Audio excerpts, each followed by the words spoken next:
Hey there, I'm Ghostrick Nocturnal and I'm going to be demonstrating my Ghostrick Deck Profile. It consists of 40 card main deck and a 15 card extra deck, and I'll be going over my choices in text and just the card list in general, so we'll definitely just start and get into it. So starting off, we have 3 Ghostrick Lantern. The overall theme of Ghost Tricks is that they cannot be normal summoned unless you control a Ghost Trick monster face up, and they have to be set otherwise. And basically, they have the second effect, which every Ghost Trick monster has, which is that once per turn they can be changed to face down defense. So basically, if they're in face up attack or defense, you can just flip them back face down. And Lantern is by far the best one. It has the effect of when your opponent declares a direct attack, or when a Ghostrick monster you control is targeted for an attack, you can negate the attack, and if you do, a special summon Lantern from your hand in face down defense. So he's a body on board, he stalls, he just does everything you possibly want in a Ghostrick card, to be honest. He's just by far one of the best ones, and that's why I run him at 3. The next card I run is Ghostrick Mary. Mary is a really awesome card. Similar to Lantern with its main effects, it can only be said and only normal summoned if you control a face-up Ghostrick. Her second effect is that when you take damage, whether it be by battle or by burn effect, you can discard it from your hand, especially when a Ghostrick from your deck in face-down defense. Really good card. It just sets up any monster in your deck that you could possibly want. Most of the time you are going to search Ghostrick Yankee, which is the searcher. But yeah, I would bump it up to 3, but I only have 2, and sometimes it's just it can be dead sometimes, if I'm honest, because it's only a hard once per turn.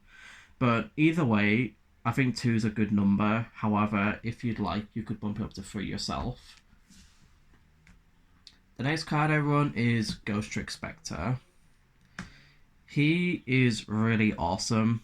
Basically, if a Ghostrick is destroyed by an opponent's card effect or by battle and sent to the graveyard, you can special summon it from your hand, and then if you do, you can draw an additional card, which is really, really good. It really helps thin the deck out. It gives you a body, replaces itself by drawing a card. It's just a really good stall card. I really like Spectre too. Though I think if you run it at 3, I don't think it'd be a bad idea. I just think I prefer the 2 ratio with Spectre. The next one is Ghostrick Jack Frost. Jack Frost is similar to Lantern, except with links now a thing. Jack Frost is becoming more obsolete. Because unfortunately links cannot be flipped face down, so Jack Frost just loses one of its best gimmicks. And basically Jack Frost is that when your opponent declares a direct attack, you can change that opponent's monster to face down defense and then special summon Jack Frost in defense, set face down also. But yeah, if anything, I would cut down a Jack Frost to bump Spectre to 3 or Mary to 3, just because of the fact that links are now a thing, and it just makes Jack Frost a little more obsolete. Whereas Lantern, it doesn't have to do anything with the opponent's monster, just negates the attack. But yeah, that's all the level 1s. So the level 2s, we have Ghostrick Neko Masumi. This has always been one of my favourite cards in Ghostrick. It is just such a good card. However, with extra deck monsters being Xyz and links, it also becomes quite obsolete. However, if your opponent runs a lot of level 4s or higher, it just really shuts out them using their materials for those types of plays. But basically, Neko Masumi is that when you control her and another Ghostrick monster, when a level 4 higher monster is normal special summoned, change it to face down defense. It's just really good. It really just it can just annoy your opponent because it can use the resources for a lot of things, and it's just a really good card. And if you have Knight on board, you cannot flip summon it, and it just becomes dead most of the time. Next one, everyone, is the new Ghostrick we got recently, which is Ghostrick Fairy. I really like Fairy. She's so helpful, really good at recycling everything, which is what the deck was losing. But yeah, they have that ability now, which is really, really awesome. So Fairy has the ability when she's flipped face up, you can target any Ghostrick card in your graveyard and set it. However, when it leaves the field, you must banish it.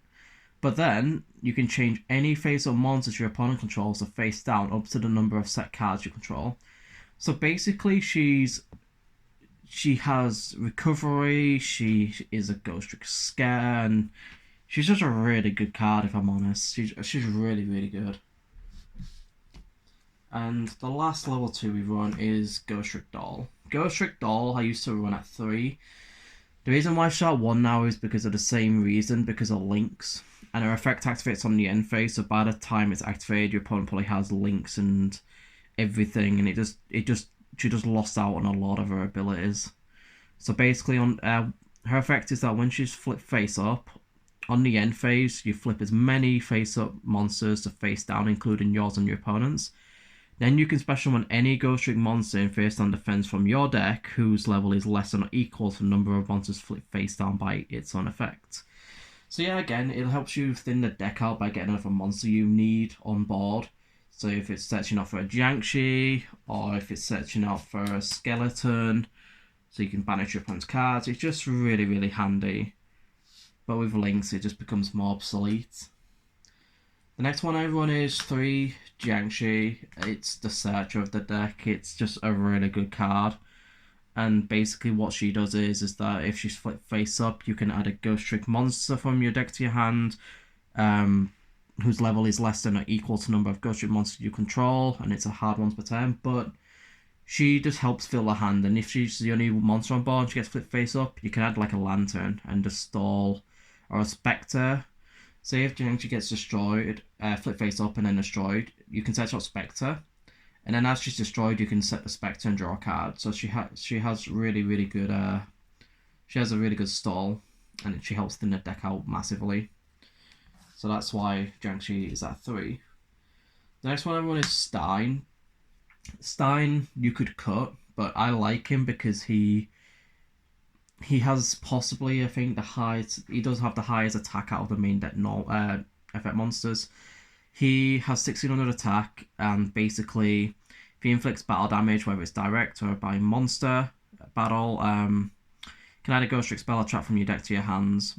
Just simple, really. More search, and just helps thin the deck and get you the cards that you need. Next one is my favourite in terms of what he does, Gimmicky. Skeleton is really good. Basically, when he's flipped face up, you can banish cards from your top of your opponent's deck face down, up to the number of Ghostrick monsters you control. So if you have 5 monsters on board and you flip Skeleton up after the rest are face up, you can banish 5 cards from your opponent's deck, and you could just stall them, you could just deck them out for the win. But the reason why he's only at 1 in this deck is because I don't center my build around the Skeleton build. It's just like a generic Ghostrick build, which is what I prefer. So yeah, 1 Skeleton I think is best. I also run 1 Ghostrick Mummy. He's really helpful. Just basically you gain an additional normal summon for a Ghostrick while he's face up, and it just helps set up your XT plays, your rank 3s, and just get more bodies on board so you can start getting everyone else's effects off. And you shouldn't play more than 1 Mummy. You can brick sometimes. You only gain his normal summon effect once per turn. But that's all the monsters. Moving on to the spells, we obviously play 3 Ghostrick Mansion. Best field spell in the deck, if I say so. It doubles your life points, basically. And monsters cannot attack face-down defense position monsters, but can attack directly if all monsters that their opponent controls are face-down defense. And all effect damage and battle damage inflicted by monsters other than Ghostricks is half, so you just gain double life points basically, and this allows you to attack directly once your opponent's board is all face down and sealed up, and it's just a really good field spell. I play 1 Ghostrick Parade because the free search is so good, and combined with Mary and Lantern and Jack Frost, you just basically get a free search for them attacking, and you can search out any Ghostrick card. The only downside is that while it's in play, your opponent takes no damage whatsoever. So you want to get rid of this once you've got all the searches you need. My tech for the deck is the Flawless Perfection of the Tenyi. This card is so good in Ghostrick. I don't even know. It's crazy good. Basically, all non-effect monsters in the field are unaffected by monster effects, but we don't care about that effect. Once per turn, if your opponent special summons a monster where you control a face-down defense monster or non-effect monster, you can draw 2 cards. This card is just nuts, honestly. You get a 3+2 just for your opponent's special summoning while you play Ghostricks. And it's just crazy. It's so good because the deck lacks a lot of consistency, so this just helps massively. The next card, everyone, is 3 Allure of Darkness. It's a dark deck. You need draws. You need to thin your deck out. Allure of Darkness does the job, and you more or less always gonna have a dark monster in hand. So you just thin your deck out. I don't know what more I can say about Allure. It's too good. Then run 1 Swords of Concealing. Really good card in Ghostrick. Just flips all your opponent's monsters face down for 2 turns, and you can just attack directly when you have the field spell on board. Really good card. But against links, it's dead. It doesn't do anything basically. If your opponent will have that face up monster, and you just can't do anything about it. 1 Monster Reborn. Everyone knows what it does. Just special on a monster from either player's graveyard. 1 Raigeki, board clearance on your opponent's side. The deck lacks it, so Raigeki is a really good one-off, with it being at 1 anyway. And that's it for spells. Then I run 3 Ghostrick Scare, my favourite trap in the deck. The artwork is just adorable. And basically, you can target any face-down defense monster you control, changing the face-up defense. Count the number of Ghostrick monsters, and if you do, change that many face-up monsters your opponent controls to face-down defense. And yeah, it just gets everything going. And with Knight on board, you just win basically. But yeah, free scare I think is best. Then we run 2 Renovation. This is also a new card. I think came out with Fairy, I think, or maybe before or after, but it's a really good card. You can target 1 Ghostrick field spell in your field zone, return it to hand, then activate 1 field spell from your hand or deck. So you could swap out your Ghostrick Parade for the Tenyi field spell and then just start drawing when your opponent starts special summoning. So it's really good. Like, it was just made for Ghostrick. Sometimes you can swap out into Parade if you need it, or back into Mansion just for the life point, the deduction in taking damage and such. But it also has a second effect, which is sometimes comes up if I'm going for that that win con basically. But you can manage it from your graveyard, target a Ghostrick XE monster, special summon from your extra 1 Ghostrick XE with a different name, and just use all the material attached onto that monster, onto the new XE. Once per turn, which sucks, but it's understandable. And it's treated as an XE summon, so it's just a really good card. I like it too, just for swapping out the field spells and getting what I need in each situation. The next Ghostrick trap is Knight. I used to run this at 1, but I felt like 1 was getting popped too often, so I put 2 in. And I always forget about the second effect, which does help a lot sometimes. So basically, while you control a Ghostrick monster on the field, your opponent cannot flip summon. So basically, you set your opponent's monster down, you pop Knight, and that's it. It's like, yeah, you can summon. Like, if you have Neko Sume on board, like, they just can't do much, really. Unless they're playing, like, level 1, 2, 3 deck, basically. And when this card in your possession is destroyed by your opponent's card and sent to a graveyard, your opponent cannot declare attacks. So it basically gives you a free turn if that happens. But I mean, you have to think: do I pop Knight and not attack this turn, or do I keep my monsters face down? It's their call. But yeah, Knight is a really good card. Run 1 Vanish, which is a protection. Reveal 1 Ghostrick in your hand. This turn, Ghostrick card control and face on defense position monsters cannot be titled or destroyed by card effects. Protection for Ghostricks, it's good. I won't run it more than 2 because I've had it clog, but it's easily recyclable in the deck and searchable, so you only ever need 1, I think. Then we have Go Rounds.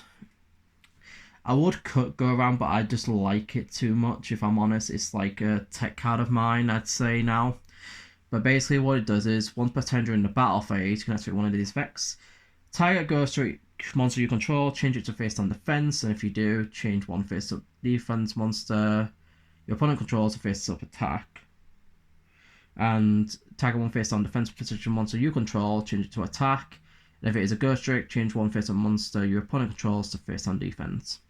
So yeah, it's handy. It can help, but you know, so it don't come up too often. But I just like it as a one-of. I won't bump it more than one ever. Then we have Break, which is it's a handy card. When it pops up, and basically when exactly one face-up Ghostrick monster you control is destroyed by battle or opponent's card effect and sent to a graveyard, target 2 Ghostrick monsters in your graveyard with different names, then destroy monster, special them in defense, face down. So it just sets up your board again, and it just basically helps keep more bodies on board, and just helps for your next turn if you need at least one Ghostrick on board to get plays going. So. And lastly, one Metaverse. Take a field spell, put it in, or add it to your hand. It's simple as that. It just helps to get you the field spells quicker out of your deck. So that's it for the main deck, which I said is 40 cards. So moving on to the extra deck, we have 2 Ghostrick Doll. I would bump him up to 3, and I would get a third one. But for now I only have him at 2, but he's really good. Basically, he requires 2 level 1 monsters, gains 200 attack for each Ghostrick card you control, and once per turn during each player's turn. Detach 1 material, target a monster on the field, half its attack, and yeah, just helps beat over things. Basically, he's the main attacker of the deck. And if it's sent to the graveyard, you can target any other Ghostrick card in your graveyard, add it to your hand. So it has good recyclability when it leaves the field or is sent to the graveyard. Really handy. Then we have 1 Circuit Boss. I absolutely love this card now with links running around, because I believe if it destroys a monster in the link zone, it blocks the extra monster zone for the opponent. However, this one will be free unless you control a monster in your extra monster zone. So basically, while you control another Ghostrick monster, your opponent cannot target this card for attacks. And once per turn, you can detach 1 material. Target a monster on the field with attack less than or equal to the combined attack of all Ghostrick monsters on the field. Destroy it. If you do, that monster card zone cannot be used, as long as you control a Ghostrick monster. So even if she leaves the field after using the effect, the zone gets blocked until declare all your Ghostrick monsters. So it's really good, I think. And I would bump it up to 2.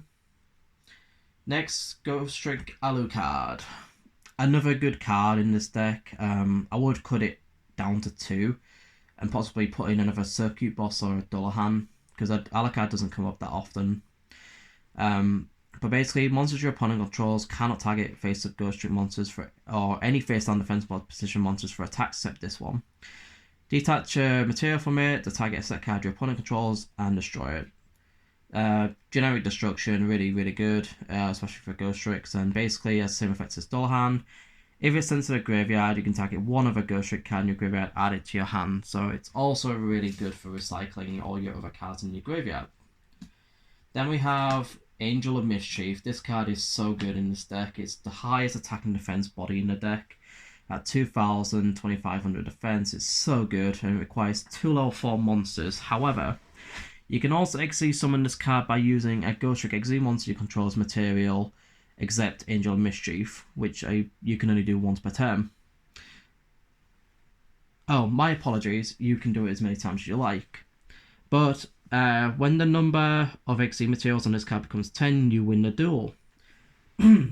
So with the secondary effect of Renovation, you can basically go for that win con a lot easier now. And sometimes I have pulled it off, which is really, really funny. And the last effect, which is you can detach a material to add a Ghostrick spell trap from your deck to your hand. And that is also handy to set out your scares, your knights, whatever you need at the situation. And once per turn, you can attach a Ghostrick card from your hand to it as material, so it just helps build up that 10 card win stack. Or if you've got no material, you can put 1 on it to search. So it's really, really good. The next lot of cards are just filler cards, mostly. So we have 1 Embodiment of Punishment. I'm not going to go over it because I hardly ever use it, but I need to swap out some cards for better ones. 1 Sylvan Princess Sprite. This card is really good. Helps thin the deck as well. Requires 2 level 1 monsters. And basically you can detach a material to excavate the top card of your deck. If it's spell or a trap, you can add it to your hand. Otherwise, if it's a monster, send it to the graveyard. So yeah, like you don't really lose much off it if I'm honest. You mainly just gain. As a tech card, I run one Liverless Assembled Nightingale. I am going to be doing a deck profile when the new support comes out for this deck because I love this deck a lot. But this card is really good because it requires 2 more level 1 monsters and basically gains 200 attack for each material. It can attack directly up to the number of materials, and once per turn, during each player's turn, you can detach a material. Levelless monsters can't be destroyed by battle card effects, and you take no battle damage. So it's just really, really good to stall if you're gonna take a lot of damage one turn. It's a good card to go into if you need the extra 2 turns to stall. Then we have Phantom Knights of Kesh Javelin. It's just a generic rank 2, really, that you can swap out for any other. But I use this one because it's just handy to be over something if you need it. But yeah, there's no point going over its effects because I rarely use it. One Levier the Sea Dragon. Because with Ghostrick Fairy, when it banishes cards when it returns them, Levier can come up and it can reset your board again if you need a Ghostrick on board, so it is handy. And I don't see why you shouldn't play at least one of it. It can really help. Last but not least, I won one Link monster because I don't think Ghostricks really need links. I mean, you can build the deck around links and go link climb, but I just prefer like the overall generic Ghostrick playstyle in my opinion. But that's just my preference. So yeah, Deco Talker is just a generic link really. You know, it gains 500 attack for each monster it points to, and when you put an aspect card effect, the target's card control. Tribute a monster the card points to, negate the activation if you do destroy that card. So it's protection, it's gonna have a big body, massive attack. And yeah, it just generic really. And that's it for the deck really. Of course, this is just my build for Ghostricks. Everyone has their own playstyle, their own build of decks, and that is perfectly fine. This is just my deck profile, and I hope if you enjoyed it, you leave a like, and if you would like to see more, suggest what type of deck profile you'd like in the comments. I have got my Evil Eye deck planned and my Dream Mirror deck planned next. I just need to review it and make sure everything's all dandy in it. But yeah, I hope you enjoyed my Ghostrick deck profile, and just thank you for watching.